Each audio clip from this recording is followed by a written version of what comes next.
L'idée, c'était de présenter tout ce projet assez compliqué, surtout vu de l'extérieur, le présenter au niveau de la région, donc avec, si possible, la participation de représentants des municipalités, des législatifs, et de présenter toute l'information par rapport au volet nature, mais également le bâti, et surtout de montrer et de démontrer que c'est un concept qui est vraiment, c'est un tout.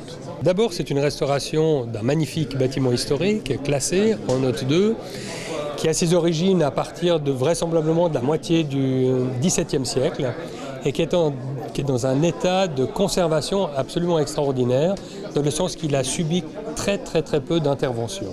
Le projet final, c'est d'une part valoriser le bâtiment, insérer là où ils étaient déjà à l'origine 2 logements pour les futurs intendants ou responsables en fait de la réserve, et puis des espaces destinés semi-publics, destinés aux personnes qui viennent visiter la réserve.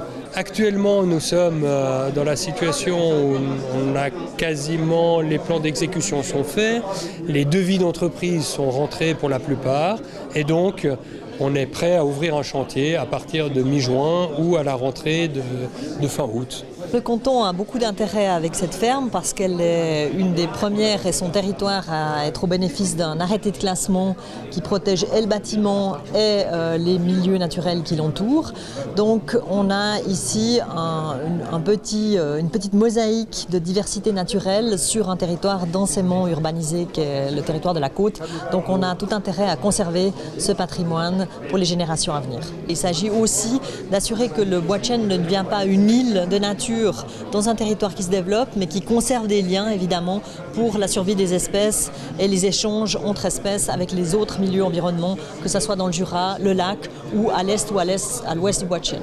La notion environnementale, la notion aussi de tourisme, la notion de développement durable, la notion d'économie d'énergie, enfin tout ça c'est un thème très transversal et je pense que le bois de chêne a sa place au cœur de ce dispositif qui légitime le Conseil régional à soutenir de manière logistique et aussi de manière financière ce magnifique projet de réhabilitation en fait, de ce magnifique site du bois de chêne.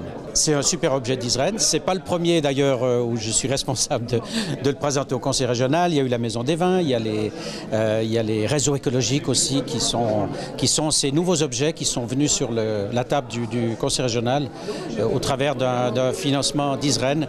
Mais vous avez raison, le projet du bois de chêne est vraiment emblématique et central. Et je crois que tout le monde va tirer à la même corde.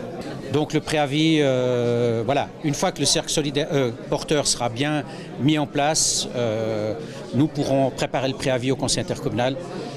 Moi j'ai l'espoir que ce sera cet automne, mais ça semble être un petit peu plus compliqué. Je pense qu'on vise plutôt le printemps.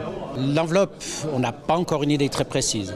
Ce que je vais vous donner à titre confidentiel, bien entendu à la caméra, c'est une fourchette, je dirais, la part du cercle solidaire, je parle bien de la part du cercle solidaire, devrait se situer, je dirais, entre 300 et 600 000 francs.